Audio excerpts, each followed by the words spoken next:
In 1942 in Louisville, Kentucky, Mr. and Mrs. Cassius Marcellus Clay christened their newborn son Cassius Clay Jr. 22 years later, Cassius Clay renounced his name and its associations and elected to call himself Muhammad Ali, which is, of course, how we shall refer to him tonight, even as tomorrow, should he change his name back, we would refer to him as Cassius Clay. In changing his name, Muhammad Ali intended to disavow his culture and to adopt membership in the black Muslim movement of which he is an apostle. When, a little bit later, he was called by the Selective Service Board to serve in the armed forces, Muhammad Ali explained that he was proof against such laws as a minister of the Islamic faith, as taught by Elijah Muhammad. The courts were not impressed. The boxing commissioners stripped him of his boxing crown, and very soon, assuming the Supreme Court of the United States goes along, Muhammad Ali will go to jail or renounce his citizenship and forfeit his bail. Muhammad Ali defended his world heavyweight crown 6 times in 11 months and won them all. His career as a boxer, until he dropped Sonny Liston dead in his tracks, was ridiculed as primarily an act of self-promotion, an art at which young Cassius Clay was greatly proficient. "I'm the greatest," he told everyone. "They all must fall in the round I call," he versified. And just about the time that he had established his supremacy beyond reasonable doubt, he felt the afflatus of Elijah Muhammad, and here we are. He had been something very special. Quotes, "I was the onlyest boxer in history. People asked questions like a senator," he had said. But even so, he wouldn't have it otherwise. I should like to begin by asking Mr. Ali, what makes him believe that the same country that glorified Joe Louis would want to persecute you? First of all, I would like to thank you for the brief introduction. You covered a lot of space in such a short time. You did make a few points that I would like to straighten up, and I'm sure you did this without knowledge of what you were saying. When I did not take the name, or just name myself Cassius Clay, this is an honorable name, Muhammad Ali, given to me by my religious leader and teacher, the Honorable Elijah Muhammad. And I would like to say that Muhammad means in Arabic, one who's worthy of praises and one praiseworthy, and Ali means the Most High. But the slave name Clay meant dirt with no ingredients. But what the slave word which? Clay means dirt with no ingredients. Names have meanings in different countries. And I also would like to say that I'm not an apostle of the Muslim religion. We believe that the Honorable Elijah Muhammad is the apostle of Allah, God, but I'm only a helper and a minister of his. And I also like to say that you mentioned that when I accepted Cassius Clay, I disowned or disannounced my culture. Well, I did not disregard my culture. If I did, it was the white American culture. And I've accepted my true culture when I accepted Muhammad Ali, because this is a black name. Islam is the black man's religion. And so I would like to say that I would like to clarify that point, that I reclaimed my real culture, and that's being a black man and wearing a black name with a black body and not a white name. So I want to say that I didn't disown my culture. But I would say I've put down a lot of the white American culture and ways and beliefs. And answering your last question about Joe Louis and me, why was he so praised and me not? Well, I would like to speak from my knowledge. The reason I can see is Joe Louis was what you would call, or what a white would call, a good red-blooded American boy who went to the army and told the world we must fight for our country. And he, in his times, we didn't have the protesting and the things that we're having today. But I would say that I receive respect by not only blacks around the world, and I'm a Muslim, but all throughout white America, more so than any boxer, including Joe Louis, and mainly with the college youth of today. So I'm just a lot different from, I would say, Joe Louis. So I guess that's why I'm looked at different. Well, I understand the point that you make, and I think you make it very well.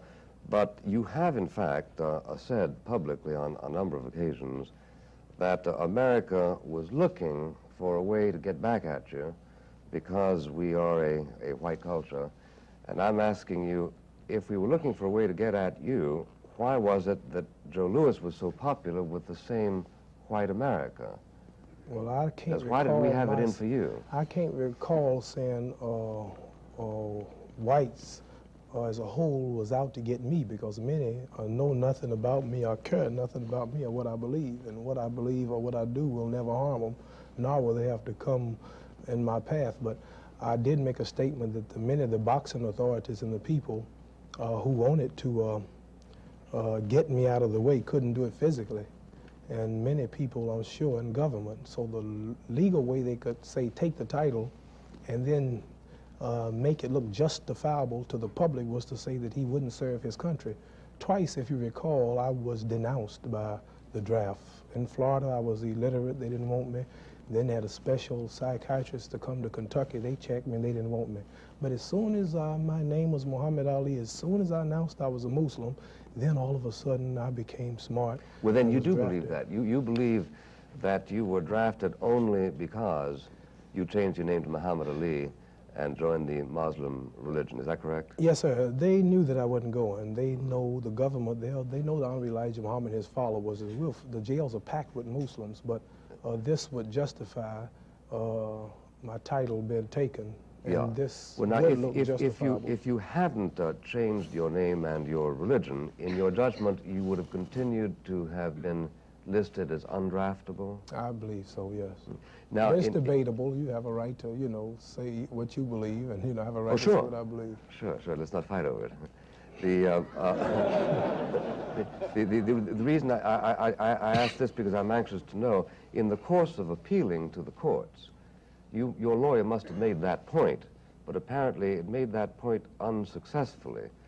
So did they, in fact, ask the draft board to explain how come all of a sudden they just reclassified you? Did the draft board give a plausible reason for doing so? They asked the draft board to explain a lot. So as a matter of fact, I have about 675 documents I had of handwritten letters by Baptist preachers and some white and Muslim ministers and the Honorable Elijah Muhammad. The question was, is he really sincere? Mm-hmm. And like right now, I consider myself in court now. I done faced one white judge, and now I'm looking at you, and I already had one white jury and audience, such as I have here now, and it really makes, I have to be real cool and not savage and radical, because it makes me angry when I think about it. When I see the white boys, who are really the #1 citizens, the future rulers, when I see them by the hundreds leaving the country, see the white preachers breaking into draft board houses in Wisconsin and Baltimore, turn the fowls out of the walls, and making a barn fire out of 4,000 and 5,000 draft cards, pouring blood on them. And I see them go to court and the judge say 2 years, and I get 5 years for legally doing what's legal. I say if I lose, I'm going. Well, now wait a minute. Now, you say legally, but you can denounce the draft on any grounds. You have to go to court. If you lose, you pay. You have to be a man and pay your sentence, which I said I'm going to do. I'm not leaving the country. But this is legal. What I'm doing is legal. If you're guilty, you got to pay. But what I'm doing is legal. So the people, I'm not using these people as an excuse to do. But now wait a minute. The 5 years that you're talking about is for doing something illegal in the eyes of the court system of the United States, right? No, sir. It's not illegal in the court system to not take the step if your grounds are justifiable and you can prove it.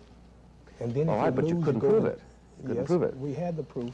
Here's what I was getting ready to say that makes a black man hot, if you understand. Our first wife I had to divorce. This is before the draft come up, because she wouldn't wear her dresses long. I think you remember this. This was headline news. It cost me $250,000. I'm paying $1,200 a month now in alimony. I paid $96,000 in lawyer's fees. Now, if this is not sincerity, I don't know what. Then I like to. No, I'm not trying to be funny. No, I don't doubt your sincerity. I'm talking about legality and sincerity are two different things.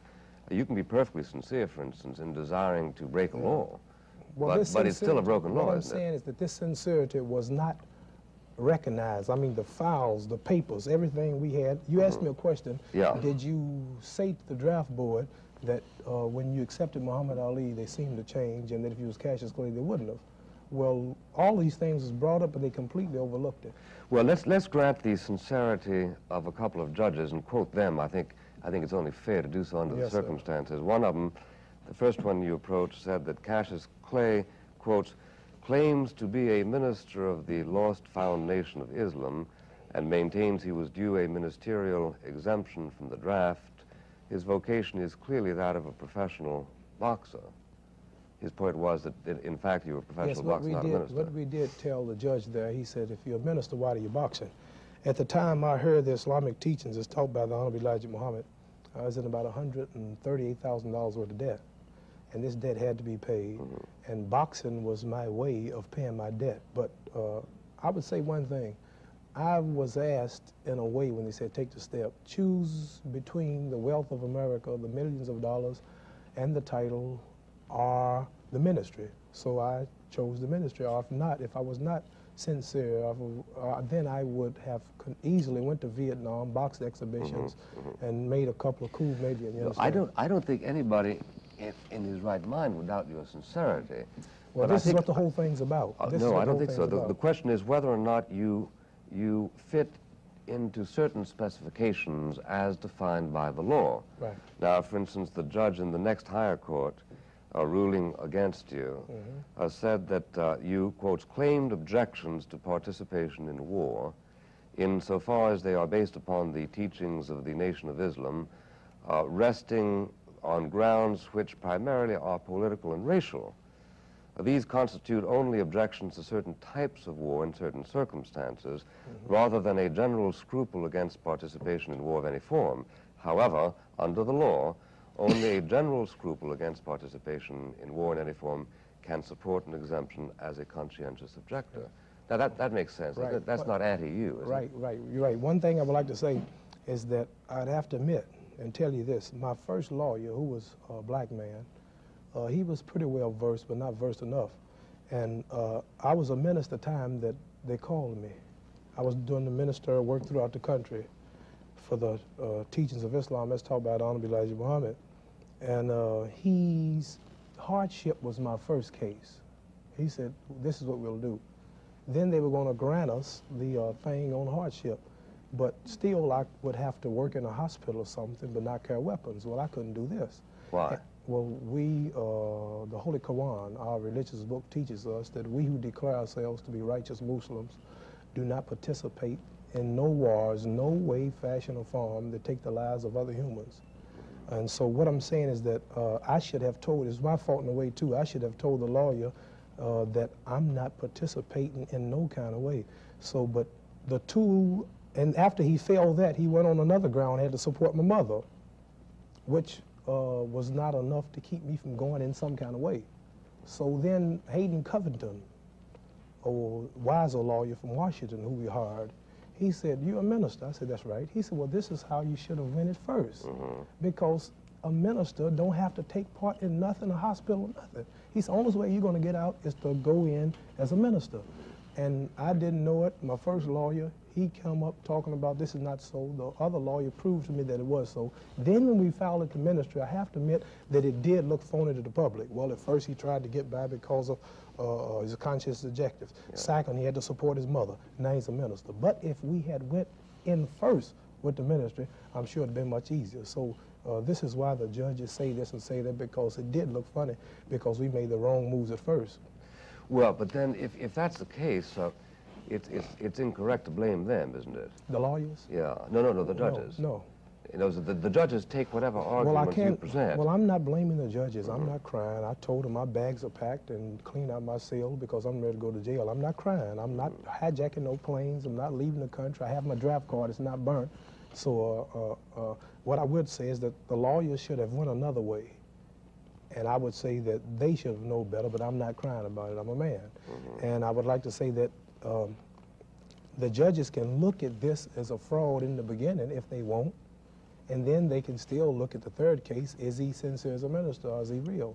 But I'm just talking about this because you brought it up, but you don't hear me protesting over things that are happening to me. I'm just playing it bare. I rely on Almighty God, Allah, and whatever happens, happens. I'm not trying to convince the jury or the judge that I'm sincere. We took the papers in, we did the best, we go under the law, and what happens, happens. But we sure that they know that I am. Mr. Lee, you say that your religion prohibits participation in any war at all. My own understanding from reading the works of Muhammad Elijah is that the prohibition is against, quotes, white Christian wars. Now, do you mean that your own religion is different from his in this particular respect, that you consider yourself a pacifist? My religion is different from whose? From Elijah Muhammad. No, I follow him. Well, I can't be different from him. I follow him. You follow him. So you would take his word for it if he says that the only wars that are forbidden are participation in white Christian wars. This leaves some wars in which you would be willing to participate. The Quran said we take part in no wars, no way, fashion, or form that take the lives of other humans. And it also says, unless it's a holy war declared by Allah or one of his prophets or messengers, and this haven't been. Well, but in fact, the black Muslims in America, as you know, have made considerable modifications on the Quran. I like to say one thing, sir. Yeah. We cannot change the Quran or make no modifications. It cannot be done, or it would no longer be holy if we did. But I would say, I'd like to say another thing while we're here. The people here, college students, look intelligent. I understand you're a intelligent man. We are not black Muslims. We are Muslims. See, you have Catholics, you have Chinese Catholics, you have Indian Catholics, you have black Catholics, you have white Catholics. Mm-hmm. But I'm sure you don't ask the man, are you a white Catholic, are you a Chinese, are you a yellow Catholic, or red Catholic, or white Catholic? He's just a Catholic. We have black Muslims, we have brown Muslims, we have red Muslims, we have yellow Muslims, and even white complected Muslims. So I'd like to clear that point. This is a press word, black Muslim. Islam religion has no color distinction. We are just Muslims, and I'd like to clarify. But I know that you're aware, though, Mr. Lee, that rigorous members of the Islamic faith have denounced the American Muslim movement. Well, I would like the one that we're referring to, on the grounds of its heterodoxy. They say simply that a lot of rules are sort of made in Chicago, which have really no bearing. For instance, the whole notion of the sainted race and all that kind of business. I'd like to say one thing. Many people are quick to say that we are not recognized by Muslims in the East. I start with the Honorable Elijah Muhammad. In 1959, he went throughout the holy city of Mecca. He dined and wined with Nasser of Egypt and all of the black, mainly the rulers of the Islamic countries. I left his house a few days ago, and about 7, 8 scholars of Islam constantly come to his house from Lebanon, Syria, Turkey, Saudi Arabia, Indonesia. When I was sentenced to jail, Muhammad Ouaida, the Supreme Council of all Islamic affairs, it was in the paper, it was in the back page in little small writing. They didn't want too many people to see it. It said, in the name of 600 million Muslims, Muhammad Ali is a Muslim. He's recognized by us also, and do not jail him. The president of Turkey, it was in the papers here in America, wrote over, bearing witness that I was a Muslim and recognized. The president of Syria and Lebanon, I have ate dinner with Nasser 3 times in his palace. I was invited by King Faisal to open the pilgrimage to Mecca with him hand in hand, where 600 million Muslims from all over the world come. And Elijah Muhammad's son, Herbert Muhammad, has just left for Kuwait, invited by the government. So daily Muslims come to our mosques in Cleveland, Washington, wherever we have colleges, they all come to our centers. We all are recognized. Yeah, so, but this is false propaganda, I just want to say. Well, if it's false propaganda, why, for instance, should it have been propagated by Malcolm X? I like to say, I'm not trying to be funny, and I hope the people don't laugh. Sure. But I barely got out of high school, and the word propagated by Malcolm X. What do you mean when you say propagated? Well, I mean, Malcolm X came back, as you know, from the Mideast, and renounced the movement of Elijah Muhammad, precisely on the grounds that it was not the same kind of Islam faith, which he found very attractive. Well, I would like to say one thing about, I don't know too much about what he saw, but he was there in 1959, I think, before, and he saw that there were white Muslims. But Malcolm X got famous mainly being hard on people like you, white people, white devils, you blue-eyed, blonde-headed dog. Oh, he got famous like this. And he had made so many white enemies Whites cared nothing about Malcolm nor so-called Negroes when he was with Donovan Elijah Muhammad, but they seemed to love and follow dead leaders, people. But I would like to say this. Yeah, white people didn't kill him. No, I would like to say this. He was a man, everything he had came from Donovan Elijah Muhammad. And when he denounced or was put out for various reasons of the faith, then he had to, from what I understood, this is me talking, I'll be to blame if I say anything wrong, he had to get back with you all. And he, in other words, he seemed to be apologizing for things that he had said because the protection of Allah and the Muslims were not with him. But I would like to say that we are you think that he tried to make himself pleasing to the white community this because is what he had saying to me. antagonized This is Elijah me Muhammad? talking. This is not antagonize him, but antagonize you. No, but you say that... I would like to say that whites jumped right behind him. They're making a book about him. There's required reading in all colleges now, and they're making a movie about him and projecting him as the leader. And if you read his book and see the movie that's coming out, it'll make you hate Elijah Muhammad and the Muslims. Mainly, this is done to turn the black people against the real leader. And I like to say that this is the way white people rule. This is your history. Divide and conquer. See, the first whites, your fathers, when they came over, they co-chiefs that running bulls stole his horses. Then after they got through fighting, and they came in and took over. And whites have always put one against another. And now they have a dead man who was nothing but he admitted himself, Malcolm, was a tramp,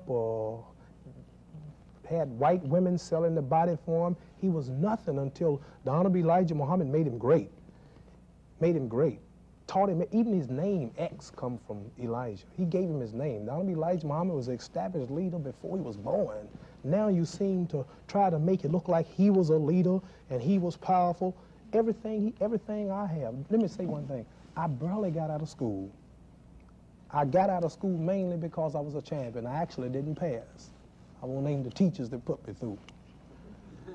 But you are a wise man. You're an intelligent man. And if I was not a Muslim or follower of the Honorable Elijah Muhammad, I couldn't talk to you for 2 minutes. And I believe I can hold my own as intelligent conversation with you. But it all comes from the Honorable Elijah Muhammad. But people praise me. Oh, you should be the leader. Well, you don't have to follow Elijah. Man, are you a fool? Everything I got come from him. He taught me who I was. He made me proud. He made me fearless. He made me love my own. I've turned down millions to keep from selling out my people. The beautiful name Muhammad Ali. I now have 56 Muslim invitations by governments. All they ask me about when I go to those countries, how is Elijah Muhammad?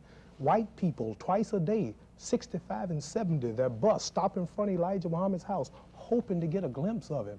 And you cannot destroy me like you have other big ministers of his in the past by telling us, oh, you speak good, you should be the leader. See, this is to get me thinking that I'm smart. And as soon as I leave Elijah, you can get me.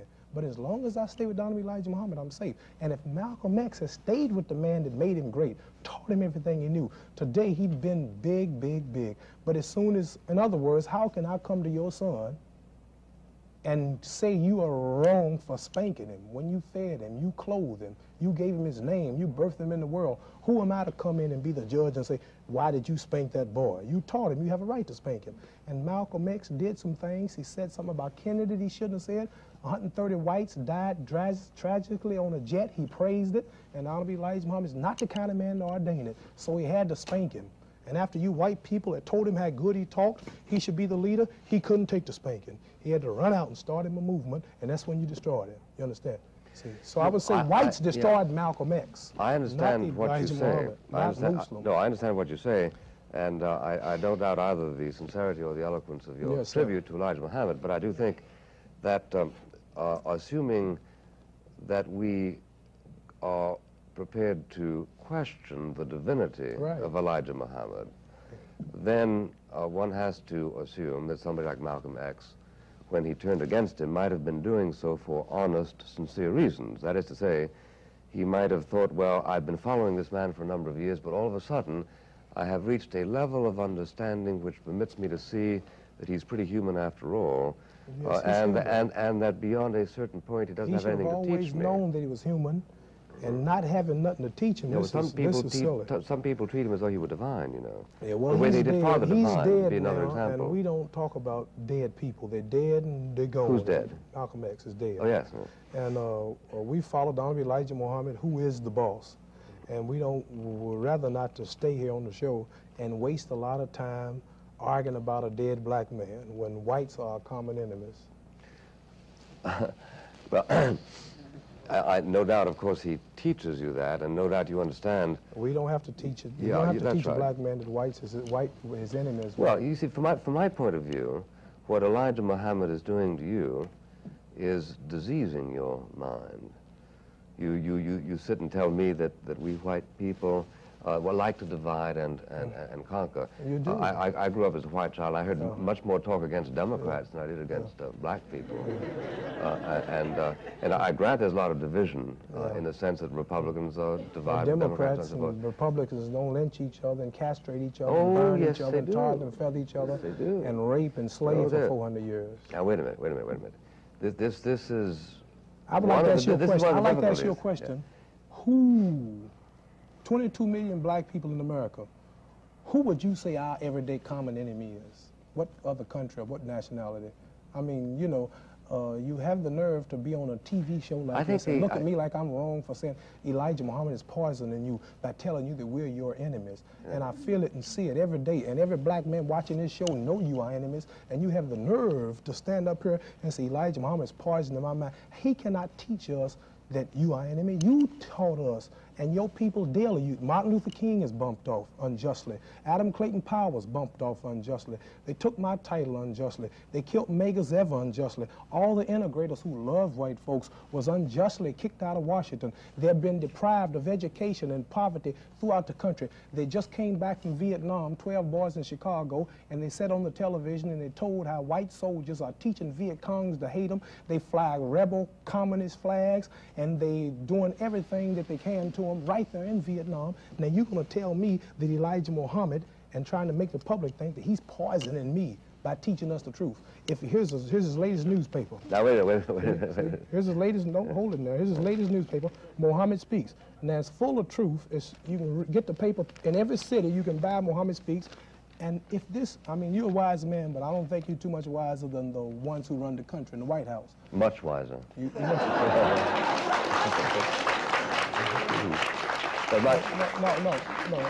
Let me try to make this point, because no one challenges nothing he teach. You're intelligent, I'm intelligent. We all know he's here.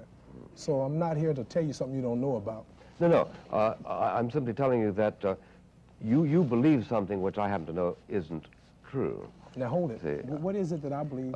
You believe it's not true. You believe that the entire white community is your enemy. I happen to know it's not your enemy. I doubt if there's anybody in this room who is your I'll tell enemy. you what. But I do believe that just as Hitler persuaded all the Germans to believe that all of the Jews were their enemy, that the people are engaged in spreading this kind of virulence, and that some very, very sincere people get caught up in it. You're an example of it. And under the circumstances, you end up doing a disservice to the cause that you really want to serve. Would you say Martin Luther King doing a disservice? What is the relevance of that remark? Just whether you went to school or not, explain to me the relevance of that remark. No, I'm asking you the question. You said I'm doing a disservice. You mean because he was killed by a white man? No. So why say Malcolm X was killed by a black man? I'm not talking about that. So what else is new? No, you're getting upset. I'm not talking about that. Well, all I asked you was Elijah Muhammad is doing a disservice or whatever it is that he's doing. Yeah. Well, at one level he's doing it. What's the level?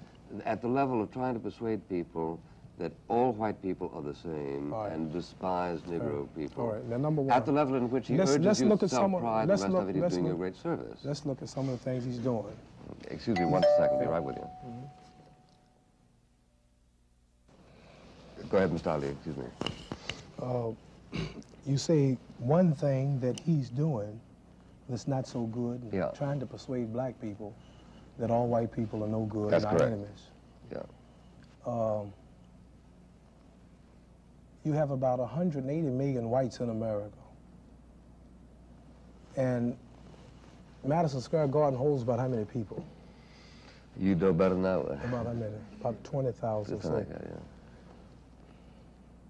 If you could, which is impossible, fill up Madison Square Garden with white liberals who will die for blacks.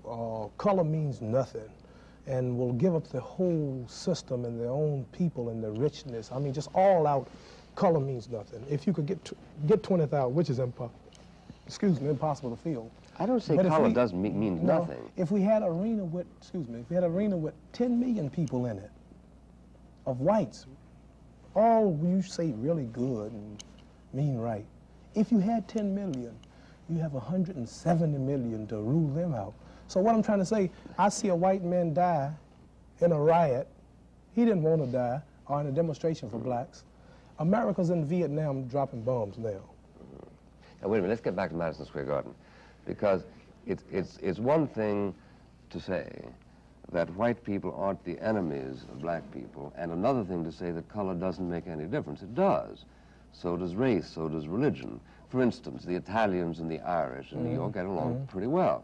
But this doesn't mean that the fact that somebody is an Italian makes no difference at all, or that he's an Irishman makes no difference at all. The question is, are they enemies? What I was referring to is, say that you had some whites that didn't pay attention to color. What I mean, you know, we all equal. That's what I meant to say. It wouldn't help the problem.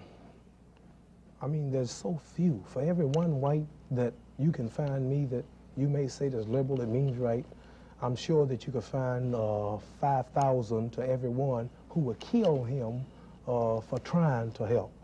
So there's so few until, here's what I'm trying to say. Why aren't there more dead white liberals? How many can you count? I can count, as a matter of fact, I did count as recently as 2 months ago because I did a story on it, and I counted 12. Well, in the NAACP, the core, the Urban League, and all these organizations, and many of them, they've completely dropped out. It was not too long ago in the news where that all the whites have dropped out of all these organizations. Things are getting so critical until the liberal, you don't see him no more. He just had to flee back into his own. Oh, come on, they're coming out of the ceiling. They're all over the place. They're right here. You'll meet them in just a moment. Very articulate liberals. Look, try to understand me. That do you accept as a matter of faith that Elijah Muhammad can't deceive you? Do what? Do you take it as a matter of faith that he cannot deceive you? I imagine he can deceive anybody if he wants to. Well, now, is it conceivable that he would want to deceive you For what by reason? suggesting that people feel about you the way, in fact, they don't? Well, for the reason because... Well, he's not deceiving us about white people. Well, some people, of course, insist that he is, including Malcolm X. No, sir, not about white people. I know he's right. Everything he say about white people is right. Even when he say you the devil. And that's correct, too. Yes, sir. All the way. How did the devil make out so well? Make out so well how? Dominates the United States. Oh, the Bible predicted that the devil would rule Earth for 6,000 years. Now it's How over. far into those 6,000 years are we? Exactly, I don't know. If you want to know, about halfway. If you really wanted to know, if you really wanted to know about Islam, and I'm just a student, the Honorable Elijah Muhammad is the man who could really go deep into this, you know. But how do you account for the fact that he has been rejected by, according to his own figures, 97% of the black people of America? Well, how do you account for the fact that none of the prominent, with the exception of you, none of the prominent black leaders of America are subscribers to Elijah Muhammad? Subscribers to what now? What? To his religion or to his movement? Not even James Baldwin, who heard it. I would say this to you. Everything that black people are doing today come from Honorable Elijah Muhammad. They're having school problems. We want black schools. We want black teachers. This is his program. Being natural. They are black now. They don't want to be called Negroes. This comes out of Elijah Muhammad. Does that really make any difference? Hold it. At the latest Black Power conference, all of the black leaders got together and said, we want separate states from whites. This is stolen from Honorable Elijah Muhammad. They want their own schools. They want their own businesses, supermarkets. They're not talking about... If you say they stole it from him, suppose I say he stole it from the communists. Hold it. They were preaching this in the early 30s, the Black Belt. Hold it. What I'm trying to say is that everything that our people are doing today, every leader that you can bring up from Ron Karing of the Black Panthers, Eldridge Cleaver, Malcolm X, Stokely Carmichael, Rap Brown, people such as myself in the struggle, Everybody you can name talking black or preaching anything black, they are ex-Muslims. They heard it from, when you say why they don't follow him, they'll follow him and don't know it, but they haven't yet accepted him religiously. Now, if you say that there is a correspondence between what he preaches and what other black leaders preach, the answer is yes, that's true. The question is, what is the significance of that correspondence? There's a correspondence between what the Democratic Party wants and the Communist Party wants. It doesn't mean that one dominates the other. I understand. Your major question was, how come 97% rejects him? Yeah. And 97% of the people really don't know enough about him to really reject him or hate him. But they are so enticing by the wealth of America. For an example, I have a black friend. I could be a Muslim. I go for what you go for. I believe the white man's the devil, but not the woman. I got a pretty white girl. So he can't join because he's got a white girlfriend. He's not sincere. You understand? So this is why he haven't joined. Another fellow, I go for the Muslims. I go for everything you preach, but I gotta have my pork chops and ham hocks. I can't quit eating my pork. Yeah. Another fellow, what's wrong with a little reefer? You understand? To be a follower of the Honorable Elijah Muhammad, you have to completely abstain from alcohol, fornication, adultery, killing, stealing, lying. Gets tougher and tougher. Well, yes, same with, even in the days of Jesus, in the days of Moses, and everything that the Honorable Elijah Muhammad preaches in the way of living clean, Christianity preaches, but they just don't. You can be a Christian and commit adultery. You can drink, you can smoke, you can drink wine because Jesus drank it. And you can nightclub and party, but you can't. You can wear mini skirts and be followers of Jesus. Yeah. You understand, but not being a Muslim. So I would say that the people are not rejecting the Honorable Elijah Muhammad because they don't believe what he teaches. But it's too tough. Right. It's too tough. Well, it's not that it's too tough, but they just haven't looked into it enough to I think that's really a very good check point. it out. Right. I think that's a very good point. I think that there might be other reasons for rejecting him too, because as somebody said, I like to say, his religion is a curious mixture of Calvary and the OK Corral. One more thing I like to say. Fear of white people stops a lot. Now, I'm not naming the names, but many of your black people who come on your TV shows every week slip to our meetings, donates to them financially. Muhammad speaks is all in his house under his beds, but when he sees you, that's a boss. I haven't run into any of those. Well, they're around. Give me their names and phone numbers. Many of the black leaders slip in his back door. Civil rights leaders, but they don't want the press to know it. And fear keeps a lot of our people from coming to what the Honorable Elijah Muhammad is preaching. Now, that fear, as related to your own experience, gets us back to the first point, which is you believe that you were reclassified because you became a follower of Elijah Muhammad, right? Otherwise, you don't. I don't say that's totally all of it, but that's got mainly a lot to do with it.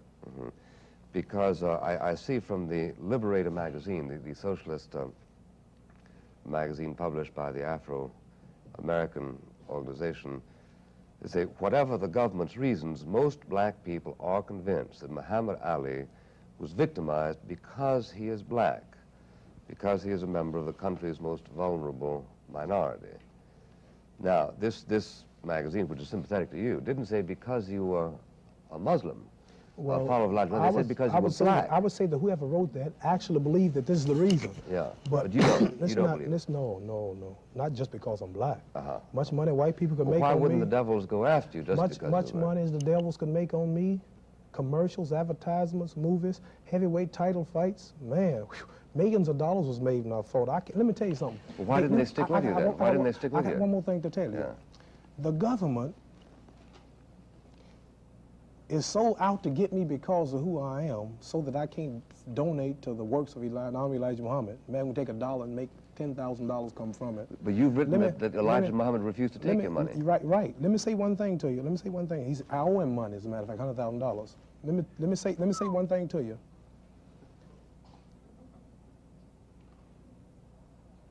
I forgot what I was going to say. I'm thinking so. What were we talking about? Well, you were saying about why they went after you. Oh, right. I'm thinking ahead of myself. Right.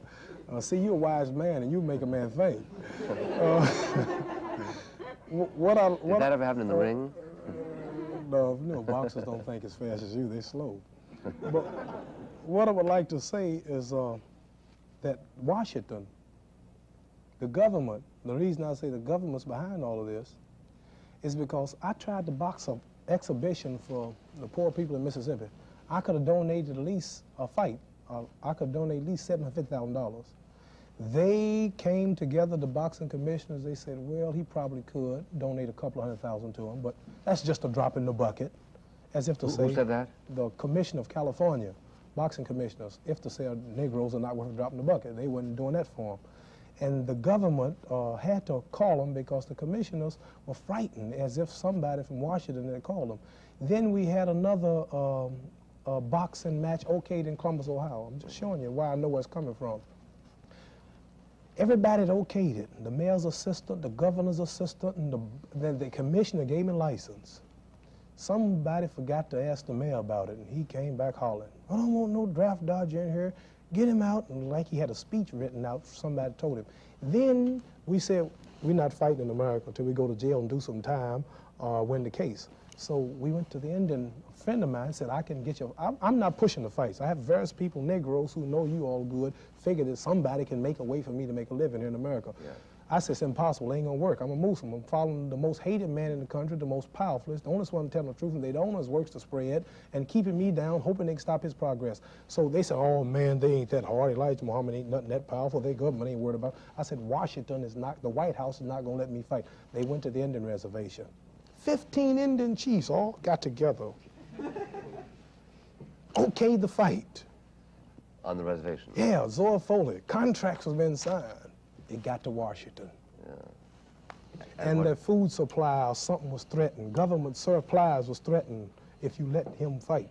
And the next day, no comment, but no fights off. Why can't you fight outside the country? Oh, they took my passport. They got that early. Well, I had about, I'll tell you why, I have about $3 million in Asian, African, and European exhibitions, not fights, just in the Muslim countries. They're dying to see me, so. Now, $3 million, the prosecuting attorney from Washington came to Houston, told the judge I was going to Japan for the first exhibition. Had about $500,000 pick up. They envied me making money. I didn't even need America. I was so popular outside the country. Until the prosecuting attorney came from Washington and said, Judge, we cannot let this man go to Japan to fight because they are anti-American. They're going to praise him and hail him and meet him, we understand, at the airport, make a hero out of him. They might make him a millionaire fugitive. His penalty is so serious, 5 years in prison, $10,000 fine, he might not return to the country. Now, if I want to leave the country, I know how to leave. Sure. Tomorrow, quick, easy, if I really want to leave. That's not the intention. The intention is to stop me from making a living, to punish me, you understand? Be right with you. Mr. Ali, if you believe that, why don't you leave the country? Well, I like to say one thing. He was right. I could be a millionaire fugitive if I was greedy and worrying about myself. Yeah. But one thing... No, you could give it away. No, one thing I like to say... I mean, you could become a Canadian and fight and send the money to Elijah. Well, no, this is not my purpose, and he don't need my pennies. Well, but some people do. So I would like to say this, that the flesh and the blood of my people and their freedom is more important. Now, one thing I like to say real quick, when you say you're going to ask some questions. When the whites first came to America from England, they didn't have the air conditions, the Buckley show, and the jet planes. They had to ride stagecoaches, watch Indians scab and kill their wives, no medicine, no penicillin. But nevertheless, the first whites kept coming. They cut down the trees, the underbrush, until they made a way for you. Then they went and got them some slaves and worked them 400 years to build a country. But they died, but they never saw this, but they made a way for you. In World War II, the Japanese, his life didn't mean nothing, some of them. They had planes called suicide missions. He knew he would die. He ran the plane directly into the ship for his people in the future, for his children. Now, but black people, we've been taught that we will never be free until some will have to die, some will have to give up wealth, their loved ones, and their health. So what I'm doing is for myself and for justice for black people. Running will kill it all. It'll make me a coward. I see what you mean, yeah. You understand? I see what you mean, So I would rather go to jail. Sure. Mr. Greenfield. I've heard you speak before about what you're doing now and how you enjoy it. But I just wonder, being quite honest with us, are there times when you miss being heavyweight champ of the world? No, they miss me. I know that. No, I don't miss it. I'm not missing it. See, I would like to say one thing. Whites have been, you may say, why is he always talking about whites and blacks? Because everything happened to me is racial. It's all based on race and religion. You understand? Many boys I know, Joe Namath, George Hamilton, get out of the army and do everything, and I'm the scapegoat. You understand? So I got to think like this, since I'm a victim of all this. You know there are white kids in jail for 5 years, don't you? Right, In fact, right. those I Baltimore guys understand. didn't get 2 years. They got 6, which is Well, more I than heard you. they got 2.5. No, no. You're talking about the priest? Berrigan got Well, 6. it must have been Wisconsin. No. But what I would like to say is this. Your question was... Do you miss it sometimes? You miss No. being the best fighter in the world. no, I am the best. I don't miss being But the you'll best. never be able to prove that again. Oh, I don't have to prove it. Can you name somebody that Not can right as much now. as hit me? No. So I'm not, see, you've been brainwashed to think that I'm not the champ. Nope, nope. I just wonder if you missed what you were doing. I missed the money, not boxing. Miss I'm Williams? being truthful. I can box tomorrow. I can go to the gymnasium, call my sparring partners, we can box all day, but I won't get no money for it. Understand? Miss Williams. Mr. Ali, you've said that you're against war. I wonder how you feel about the Black Panthers' domestic war here.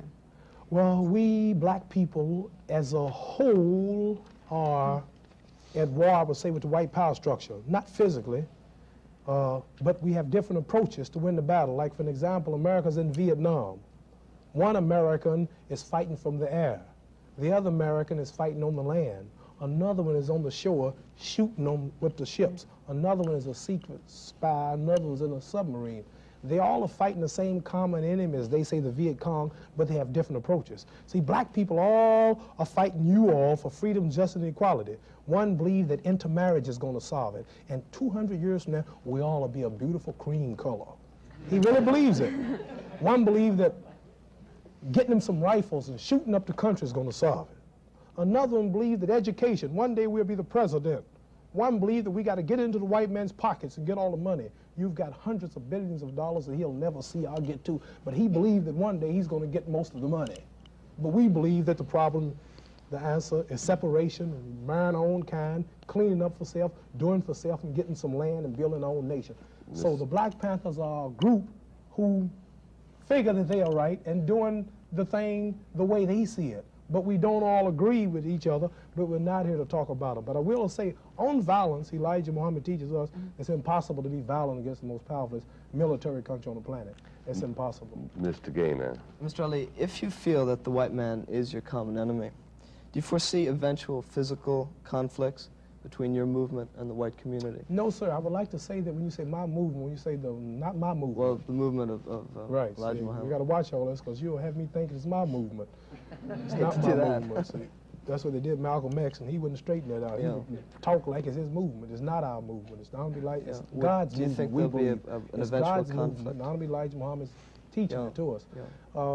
Not with Muslims unless you attack us. See, after each meeting, we say that we don't believe in being the aggressor, but fight like hell against those who fight against you, but not be the aggressor, which is nothing's wrong with that. But I like to say that Muslims are never in violence with white people. It's the black man who loves you. See, when you don't let him in your toilet, you don't let him in your restroom, you don't let him marry your daughter, you got to fight. So we're not going to be bothering you, you understand? Muslims don't come in, we don't have no trouble with you. It's just the integrator. Do you allow white men in your meetings? No, sir, not in religious meetings, no, sir. It's a family problem and discussion, and you would feel out of place. You know, I'm sure you all have many meetings we can't go to. Few. Few, a whole lot of them. I can't think of any. As a matter of fact, I can't think of any, but Mr. Euler?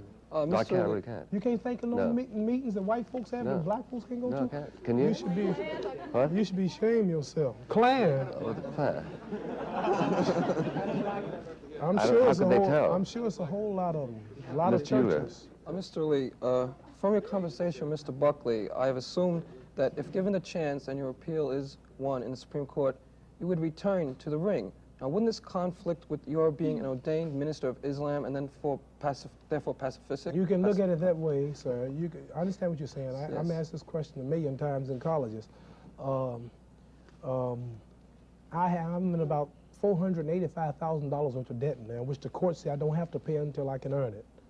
And I want to pay my debt and get right out of the ring. But I would like to say boxing cannot be compared with war. We have gloves on, we have cushions, we have referees, we have judges, we have ambulances there. The intention is not to kill. We don't have steel, we don't have bullets, we don't kill mama, kill daddy, kill baby.